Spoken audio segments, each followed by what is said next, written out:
Welcome to creating online courses with Moodle. This is a general introduction to our first week and a slight overview of what we're going to be covering in the next 4 or 5 weeks. Week 1 really lays the foundation for using Moodle, so we're going to cover some very basic and fundamental things. There's a section of information on e-learning, a section specific to Moodle, and we also introduce the ADDIE instructional design model, which we'll be using as we go through the next 6 weeks to develop a module for yourself. It's very much a hands-on course, very light on the philosophical reasons and orientation, having to do with our particular approach or my particular approach to e-learning.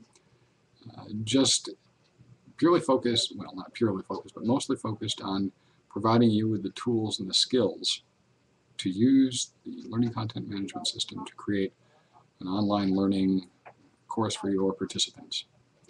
So welcome to the course, come on in. Week 1, we're going to lay those foundations. Week 2, we'll move into some of the actual activities and tools that Moodle provides you, things like quizzes and assignments and things of that nature. Of course, each week has its own particular forum or discussion board. Moodle is very much built on a social constructivist philosophical underpinning. And so social engagement in the course is very important. We'll be spending a lot of time working not together at the same time. We'll be asynchronous for the most part. So using those discussion boards provides a way for us to carry on conversations, ask questions, and interact with each other during the course of the course. So generally I've tried to group things in 3 blocks for each week. The top block is going to be any readings or materials for you to look at and digest. They could be videos or screencasts. They could be readings or websites that you'll be looking at. The next chunk down will be activities that we'll be engaging in, and those could be discussions or assignments or quizzes or things like that. And then beneath that is the optional materials that I just have to put in there that provide some sort of larger philosophical orientation, philosophical foundation for why we think that engaging in online learning is a valuable tool for us. That's the general structure.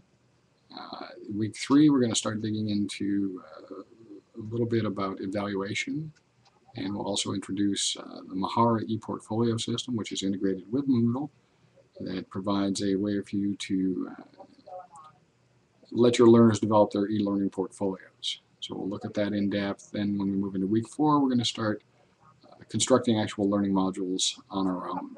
So I hope you've come with a topic that you want to start looking at using as a potential online course, and we'll try to keep it as practical and grounded as possible, and if I stray from that path, please remind me and we'll pull it back down. And I hope you all learned something. I'm looking forward to it.